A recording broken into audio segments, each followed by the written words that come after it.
মাতা রোহিণী বলেন যে ভগবানের বাল্যলীলা যখন আমি তোমাদেরকে বলবো, সে বাল্যলীলা শ্রবণ করতে করতে যখন আমি রাসলীলায় প্রবেশ করব, তখন কিন্তু কৃষ্ণ যেখানেই থাক না কেন, কৃষ্ণ বলরাম সে রাসলীলার গুরু তত্ত্ব শ্রবণ করে, রাধারানীর কথা শ্রবণ করে এখানে এসে উপস্থিত হবে। কাজে আমি মা তো রাসলীলার কথা বর্ণনা করতে করতে কৃষ্ণ যদি এখানে এসে যায়, তবে আমি লজ্জাই করব। তাই এমন ব্যবস্থা করা হোক যাতে করে কৃষ্ণ বলরাম এখানে না আসতে পারে। তাই কি ব্যবস্থা করলেন? বলে একজন পাহারাদার বসাও। তাই পাহারাদার হিসাবে কাকে বসানো হলো? সুভদ্রা দেবীকে দরজায় দ্বার রক্ষা করতে দেওয়া হলো, দাঁড়ি রূপে পাহারাদার। আর ভিতরে সবাই মিলে কৃষ্ণ কথা শ্রবণ করছে।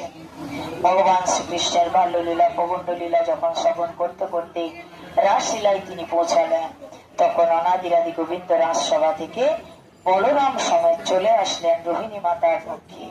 অর্থাৎ মা রোহিণী যেখানে কৃষ্ণ কথা আলোচনা করছেন সেখানে আসলেন বটে, কিন্তু সেখানে দ্বার রক্ষা কি করছে? দ্বার রক্ষা করছেন দেবী সুভদ্রা। তাই যখন কৃষ্ণ এসে সেখানে ঢুকতে চাইলো, প্রবেশ করতে চাইলো, আমার মাতা এখানে এত সুন্দর রাসলীলার কথা বর্ণনা করছে, আমি যাব শুনবো, কিন্তু সেখানে প্রবেশ করার তোমার অধিকার নেই, মায়ের আজ্ঞা নেই সেখানে যাওয়ার। তাই কৃষ্ণ বলরাম সে দরজায় দুপাশে, অর্থাৎ সুভদ্রা মাতার দুপাশে দাঁড়িয়ে গেলেন, একদিকে কৃষ্ণ একদিকে বলরাম। দুপাশে দাঁড়িয়ে দাঁড়িয়ে তারা ভাগবত কথা, কৃষ্ণ কথা, রাসলীলার কথা, শ্রীমতী রাধারানী এবং গোপিকাদের কথা শ্রবণ করছিলেন।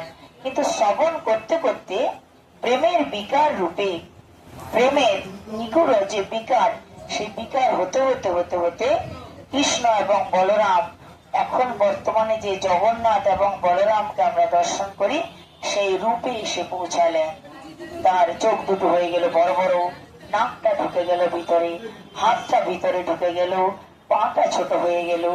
যে সুদর্শন ভগবানের চিরসঙ্গী, যে সুদর্শন গোলাকৃতি থাকে, চক্রাকারে থাকে, সে সুদর্শন আজকে হয়ে গেল লম্বাকৃতি, লম্ব হয়ে গেল সুদর্শন।